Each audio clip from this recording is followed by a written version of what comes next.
বৃহস্পতিবার বাংলাদেশে ভোট সীমান্তবর্তী এলাকায় চলছে কড়া নজরদারি। হিঙ্গলগঞ্জের বিভিন্ন রাস্তায় নাকা চেকিংও চলছে। একই সঙ্গে বসিরহাটের বিভিন্ন হোটেলে চেকিং চলছে। আগামীকালই আপনারা জানেন বাংলাদেশে ভোট রয়েছে এবং সেই ভোটের আগেই এবার সীমান্তবর্তী এলাকাগুলিতে চলছে নজরদারি।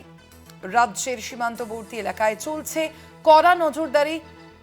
হিঙ্গলগঞ্জের বিভিন্ন রাস্তায় নাকা চেকিং, বসিরহাটের বিভিন্ন হোটেলে চেকিংও চলছে। একই সঙ্গে কোনো অপ্রীতিকর ঘটনা যেন না ঘটে, কোনো পরিস্থিতি যেন এরকম না তৈরি হয়, সে কারণেই কিন্তু রাজ্যের বিভিন্ন যে সীমান্তবর্তী এলাকা সেখানে নাকা চেকিং চলছে, রয়েছে একই সঙ্গে নজরদারিও।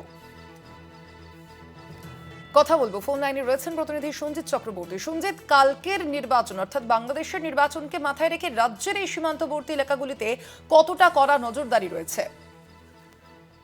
ফলে বাংলাদেশের নির্বাচনের আগে এক সারা রাত ধরে আজকে ভোর রাত পর্যন্ত যে নাকা চেকিং চলেছে। একদিকে যেমন উত্তর 24 পরগনার বিভিন্ন যে সীমান্ত রয়েছে, একদিকে জলপথ এবং স্থলপথে যেমন বসিরহাট পুলিশ জেলার পক্ষ থেকে বিভিন্ন থানাগুলোকে যেমন অ্যালার্ট করা হয়েছে, স্থলপথে যেমন বিশেষ করে বসিরহাটের বিভিন্ন জায়গায় একদিকে হোটেল থেকে শুরু করে টাকি রোড, ওদিকে বাসন্তী হাইওয়ে, পাশাপাশি চিন্ডা রোড এবং একাধিক হোটেলগুলোতে কিন্তু নাকা তল্লাশি যাচ্ছে পুলিশ।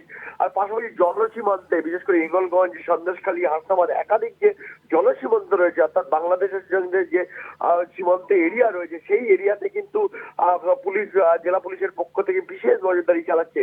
তুমি জানো বাংলাদেশের সাধারণ নির্বাচন কিন্তু যথেষ্ট কিন্তু সেই জায়গায় রাজনৈতিক উত্তাপ রয়েছে, যার কারণে কিন্তু যদি বড় ঘটনা কোনো কিছু যেন ওপারের যেন কোনো আঁচ অর্থাৎ অশান্তির আঁচ যাতে এপারে না আসে, ওপারের গন্ডগোল সংঘর্ষের যেন এই আঁচ এই ধরনের না আসে, এই সীমান্ত লাগোয়া গুলোতে ইতিমধ্যে কিন্তু পুলিশের পক্ষ থেকে কিন্তু নাকা চেকিং শুরু হয়েছে। একদিকে যেমন রাতের অন্ধকারে আবার নাকা চেকিং চলছে জলপথে, স্থলপথে, আবার প্রকাশ্য দ্বীপলকে বিভিন্ন ব্রিজ, ইছামতি ব্রিজ থেকে শুরু করে তেঁতুলিয়া ব্রিজ এবং বনবিবি সেতু, বিশেষ করে হারোয়া সেতু, মালঞ্জ ব্রিজ থেকে একাধিক জায়গায় কিন্তু বাসন্তী হাটে একাধিক জায়গায় কিন্তু সেখানে নাকা তল্লাশি হচ্ছে, গাড়ি থামিয়ে বিভিন্ন ব্যাগ চেকিং করা হচ্ছে এবং কোনো অপরিচিত লোক থাকলে তাদেরকে নাম এবং আইডেন্টিফাই করা হচ্ছে এবং তাদের উপযুক্ত নথিপত্র দেখা হচ্ছে। অর্থাৎ বোঝাই যাচ্ছে বাংলাদেশের ভোটকে কেন্দ্র করে কিন্তু রাজ্যের এই সীমান্তবর্তী অঞ্চলগুলিতে সতর্ক রয়েছে প্রশাসন। আপাতত ধন্যবাদ। তুমি আমরা কথা বলছিলাম, ফোন লাইনে ছিলেন প্রতিনিধি সঞ্জিত চক্রবর্তী।